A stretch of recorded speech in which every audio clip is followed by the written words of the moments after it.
Welcome, agents. I'm Dr. Damian Wolf. Now, as a senior researcher who spent over a decade and a half interviewing anomalies and really digging into the inner workings of the human mind, I can tell you firsthand that the greatest threats we face aren't always towering, impossible monsters. Look, I might have an IQ over 186, but it absolutely does not take a genius to know that you can never, ever trust an object that lies directly to your face. Today's Training Explainer covers a really fascinating intersection of incredibly substandard metallurgy and profound psychological manipulation. We're talking about SCP-572. We're going to meticulously deconstruct this anomaly so you understand exactly why you can never trust your own senses when you're dealing with a tactile cognitohazard. Okay, let's dive right into this. Before we get into the weeds, here's a quick look at our agenda for this explainer.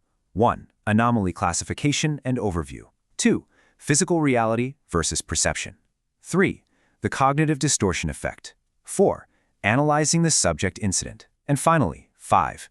Field retrieval and containment. All right, kicking things off with Section 1, Anomaly, Classification, and Overview, specifically Euclid class and storage. So let's establish the foundational parameters here. SCP-572 is classified as Euclid, and it is currently locked down tight at Site-19's high-value item storage facility. Now, you might be sitting there wondering, hey, why does a seemingly ordinary physical object require standard positive action defenses? I'm talking explosive, chemical, biological, and memetic countermeasures actively in place at all times. Well, it's because the primary threat of SCP-572 isn't actually physical at all, it's entirely psychological. Those multi-layered defenses are strictly there to ensure the memetic and cognitive threat it poses never, ever breaches containment. And listen up, because I want to make this perfectly clear to all the junior personnel watching this right now. There is zero, and I mean zero, scientific or tactical reason to ever utilize this item in the field. From a logistical standpoint, we keep it purely as a curiosity. Please do not let the fact that it is technically shaped like a weapon fool you into thinking it has any real combat application for Foundation operatives. Its utility is precisely zero. Moving right along to Section 2, Physical Reality versus Perception, the Mundane Blade. Now, let's examine the utterly fascinating dichotomy that makes this thing so incredibly dangerous to an untrained mind. My background is in psychology and metaphysics, and honestly, objects like this are exactly why those two fields intersect so often in our line of work. It is absolutely crucial to contrast the pathetic physical reality of this cheaply manufactured sword against the epic, grandiose delusions it instantly forces onto whoever's holding it. In physical reality, SCP-572 is just a mundane model sword made by a known civilian company. It's made of completely substandard steel, the balance is terrible for any actual combat use, and it is literally blunter than a butter knife. Honestly, it offends me from a purely engineering standpoint. But the exact moment it's held, the user's perception violently shifts. Suddenly, they perceive the weapon as having perfect balance, immense cutting power, and they're just overwhelmed by these intense feelings of strength and invincibility. It is a total cognitive hijack. Which brings us to Section 3, the cognitive distortion effect, and how it's overriding survival instincts.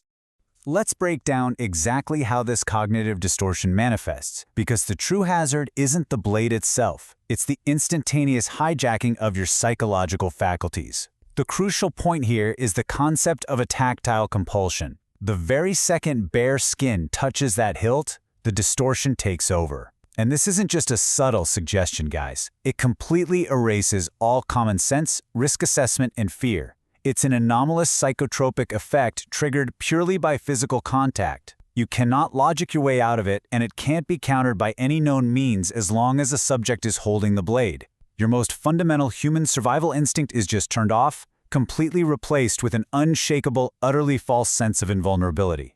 And because of that missing survival instinct, the subject's behavior shifts drastically. Think about typical non-anomalous weapon usage for a second. A combatant acts defensively. They measure their distance, they respect the threat of their opponent, right? Not here. Subjects holding SCP-572 are actually compelled to perform increasingly absurd and mathematically impossible stunts. They genuinely believe they can cut a moving car in half or slice a bullet right out of the air. They'll willingly jump into a live steel duel with a trained swordsman, entirely convinced of their own superhuman prowess. They aren't really fighting. They're putting on a performance for an audience only they can perceive.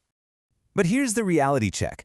Because the weapon is actually dull, heavy, unwieldy, and features all these unnecessary cutting edges you see on cheap novelty swords, a staggering 75% of these grand attempts end with the user inflicting serious physical damage upon themselves. The invulnerability they feel is just a phantom, but that substandard steel slicing into their own poorly positioned limbs, yeah, that is very, very real. Physical damage is inevitable because their brain is writing checks their body, and this cheap prop just cannot possibly cash. All right, let's look at a real-world example in Section 4, analyzing the subject incident, the case of Mr. Redactive. Theories and statistics are great, but observing the anomaly's effect on an actual human subject is where the real training value is. To really anchor this in reality, let's review the original incident report from when the item was apprehended. Picture this. During a drunken dispute, an overweight, completely out-of-shape civilian charged armed arresting officers while screaming this incredibly dramatic battle cry, "Take their heads, and with it their power." I mean, just imagine the absolute absurdity of the scene. A guy with absolutely no tactical advantage, highly intoxicated, rushing headlong at trained police officers, waving a novelty sword.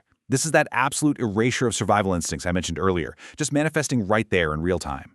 And it builds into a complete tactical failure. Look at the breakdown. The subject charged armed officers out in the open, even though his physical reality was that he was highly intoxicated and totally out of shape. The actual effectiveness of his weapon? Absolute zero. He assumed he was invincible, despite lacking any formal combat training, relying 100% on the anomalous delusion the sword was feeding him. Because of this massive disconnect between reality and his perception, he was easily pacified. Standard tasers and flexible beanbag rounds from a 12-gauge shotgun took him down effortlessly. Turns out, a delusion of immense strength doesn't actually stop a beanbag round from knocking you flat.